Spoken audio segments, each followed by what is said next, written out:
भूत प्रेतों और चुड़ैलों की दुनिया बहुत ही रहस्यमय है, जिसका उनके साथ आमना सामना होता है। केवल वो ही लोग मानते हैं कि आत्मा, भूत प्रेत और चुड़ैलों का इस दुनिया में वजूद है, और जो लोगों का उनके साथ सामना नहीं होता है वो लोग सिर्फ उन्हें काल्पनिक और सिर्फ कहानी ही मानते हैं। खैर, जो भी हो, लेकिन भूत प्रेत और आत्माओं का वजूद ही नहीं है, ऐसा बोलकर उनका मजाक बनाने का कोई सबूत ही नहीं मिला है। कभी कभी ऐसी भी घटनाएं सामने आई है जो कि अशरीरी आत्माओं का वजूद मानने को मजबूर कर देता है।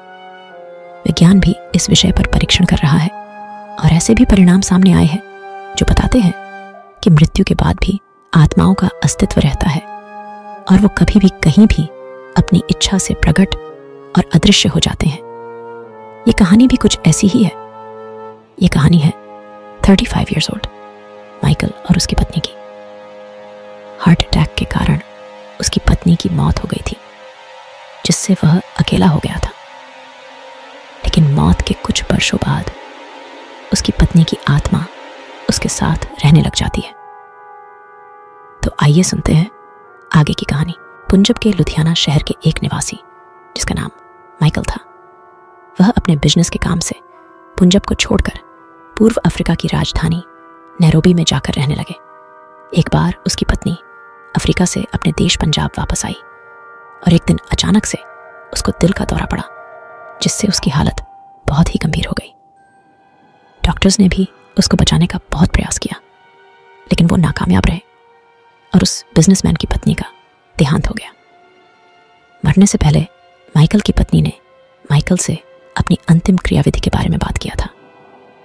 माइकल ने उसी तरह से विधिपूर्वक उसका अंतिम क्रिया कर्म कर दिया। कुछ महीने बाद उस औरत के पति की भी तबीयत बहुत ही खराब हो गई। डॉक्टर्स ने उन्हें लंदन जाकर अपना इलाज करवाने को बोला। लंदन में डॉक्टर्स ने उनका चेकअप करके बोला कि रोग बहुत बड़ा नहीं है, थोड़े समय के बाद तुम ठीक हो जाओगे। इतना सुनकर उस आदमी ने चैन की सांस ली और होटल में वापस आ गया। उस रात को जैसे ही वह होटल आया और अपने रूम का दरवाज़ा खोला तो उसे ऐसा लगा कि कोई पहले से ही उसके रूम में है। वह काफ़ी डर गया और सोचने लगा कि कौन हो सकता है इतनी रात को और मेरे रूम में क्या कर रहा है। डरते हुए जब वह अपने बेडरूम में गया तो उसके होश ही उड़ गए। उसने देखा कि सामने बेड पर उसकी मरी हुई पत्नी की आत्मा बैठी है। ये देख के वो आदमी डर से थर-थर कांपने लगा। डर के कारण उसके गले में से आवाज़ भी नहीं निकल पा रही थी। उसकी पत्नी की आत्मा ने कहा, डरो मत माइकल, मैं तुम्हारी पत्नी की आत्मा हूँ, मैं तुम्हें कोई नुकसान पहुँचाने नहीं आई हूँ। आगे उस आदमी की पत्नी ने बोला, आपने जिस तरीके से मेरा अग्नि संस्कार किया उससे मैं बहुत ही संतुष्ट हूँ। मैंने दक्षिणा में दी हुई वो अंगूठी भी देखी है। मैं हमेशा तुम्हारे साथ ही रहूंगी। अफ्रीका से लंदन यहाँ पर तुम्हारे साथ रहने के लिए ही आई हूँ। यहाँ पर डॉक्टर्स ने आपकी जांच की, उससे मुझे बहुत ही शांति मिली है। पत्नी की आत्मा का उसके प्रति प्यार देखकर पति तो घायल ही हो गया। क्या बोलूँ क्या ना बोलूँ उसकी समझ में ही नहीं आ रहा था। अब उसे अपनी पत्नी की आत्मा से डर दूर होने लगा।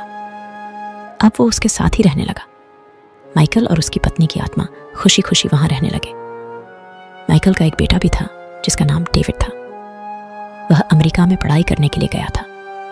एक समय की बात है, अचानक आसमान में काले बादल छाने लगे और तेज हवाओं के साथ बिजली भी कड़कने लगी। ऐसा लगने लगा कि बारिश होने लगी है। वो जिस घर में रहता था उस घर में बिजली की शॉर्ट सर्किट के कारण आग लग गई। उस समय रात के 12 बजे थे। उसका बेटा बहुत ही गहरी नींद में था, उसको कुछ भी पता नहीं था। अचानक उसकी आंखें खुल गई तो उसने देखा कि पूरे घर में आग लग गई है और कोई उसको उठा के घर से बाहर ले जा रहा है। उसने जानने के लिए देखा कि किसने उसे उठाया है, लेकिन कोई उसे नजर नहीं आया।